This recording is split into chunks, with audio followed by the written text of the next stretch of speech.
Thank you, Paul, so much for joining us today. I would love to know, how did you get started with Guelph and Area Right to Life? Well, yeah, as you know, it goes back over 50 years ago now. Yep. Actually, I was involved at our church. There was a petition that was supposed to go to our Prime Minister, who was Pierre Trudeau at the time. Oh, really? Okay. A 1 million person petition. So they asked me to help the church. I said, yeah, I'll help. You know, I'm there all the time. So anyway, so we did this 1 million signature petition right across Canada, and it was sent into the government. Yep. And it got basically deposited in what it should have been deposited in. They paid no attention to it. Oh, okay.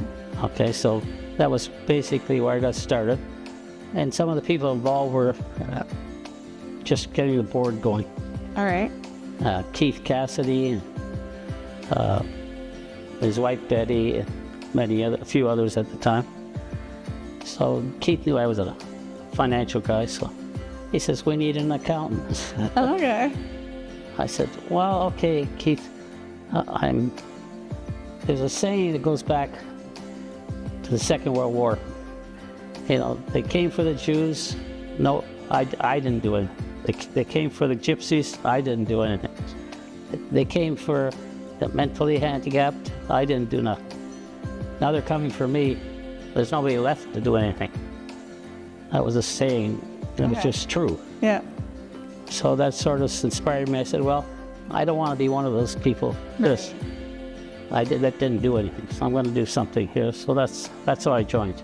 Okay. So that's how I got involved. Because it sort of was in my mind that I got to do something. So right. And that was I started. That's really neat. Yeah. And why is it so important to you to be involved in pro-life work?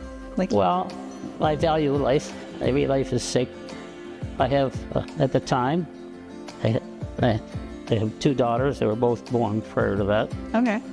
And I had a child that died, a daughter at 1 day old, and one ectopic pregnancy my wife had, and we lost another one. So sorry. I know the value of each child, and I was going to do something right under the circumstances.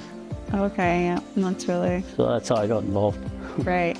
And I understand you were with Guelph and Area Right to Life for quite some time.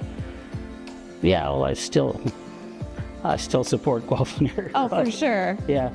Yeah, I was a treasurer for 40 years. Okay. In the office. Every couple of times a week I'd be there. And so I keep supporting.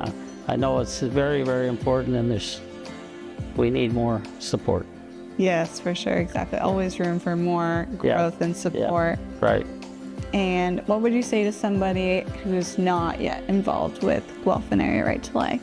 So give it some serious thought, because you could be like the ones I talked about, Second World War. Right. That happened to you too.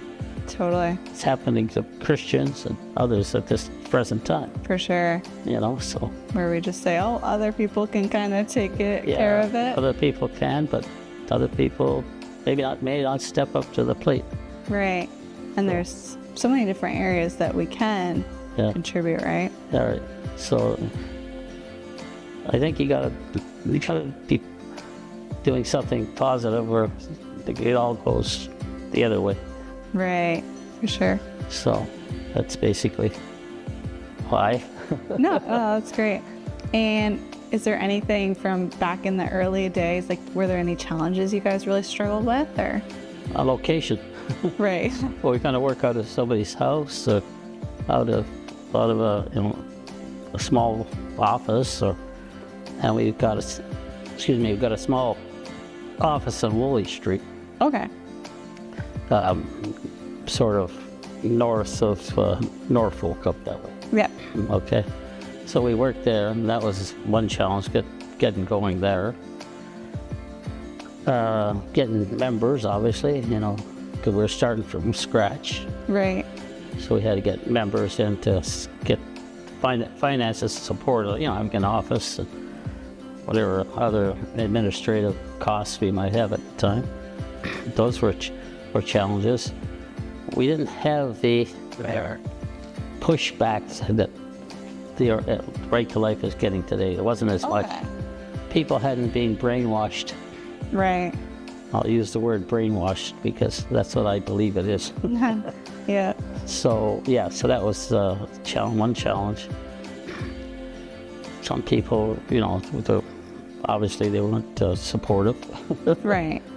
But that's what makes it a worthwhile sort of endeavor. Yeah. That's everything's just hunky dory. Well, we get more people doing it. Yeah.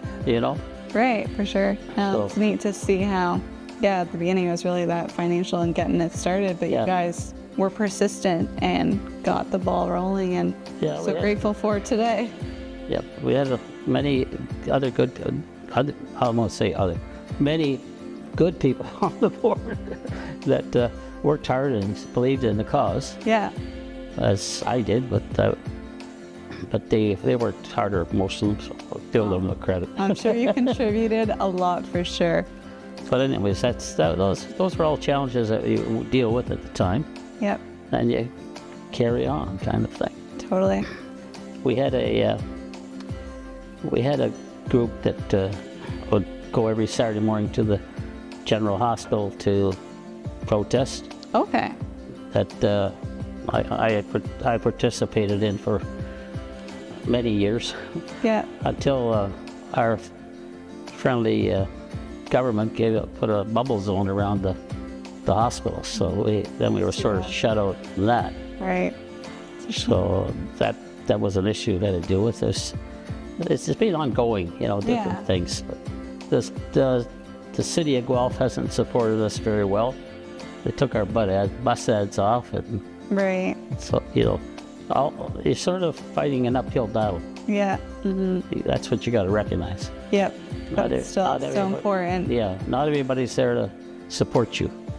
Unfortunately. And I think you have to be a realist and realize that, and sort of just keep on plugging away. Yeah. For sure. And I hear that you have a special child? Yeah. We have a son, Anthony. He's 49, so he sort of came along after the initial startup of the Right to Life. Okay. We adopted him. He was from Hamilton, actually, from Children's Aid down in Hamilton. Okay. He was still in the hospital, and we took him home. He was small, and he's a special child that lives with us now. Okay. And right now he's in Nova Scotia visiting his friends. Okay. But he's our son, and we're a family, and that's how we deal with it. Yeah. Did any of that come through Guelph and Area Right to Life, or No. inspired to adopt him through this, or? No, my wife. We had the two girls. Like I said, we lost the two. One through the ectopic pregnancy, and the other one died at a day old. My wife wanted a boy, so we ended up adopting a boy. Okay, I see. That's how that all came about. Yeah, see, that's right. Is there anything else you'd like to add? Probably a lot. They'd have to, we'd be fighting an uphill battle, as you know, with our governments in this. Starting with the father of the current prime minister. Right. And it hasn't gotten better. Unfortunately. And yet we keep praying, we keep working, we keep fighting, and that's being faithful. Hopefully, something will improve. Yeah, in the next 50 years. Yeah. Well, if it does, I won't be around to see that. But you will. Hopefully. Yeah. Anyway, so you just don't give up. Right, for sure. Because it's too valuable. Each human being is too valuable to give up on. 100%. So that's why we don't give up. Exactly. That's why we don't give up, despite that uphill battle. Yeah, I guess if it's worth doing, it's worth fighting for. For sure.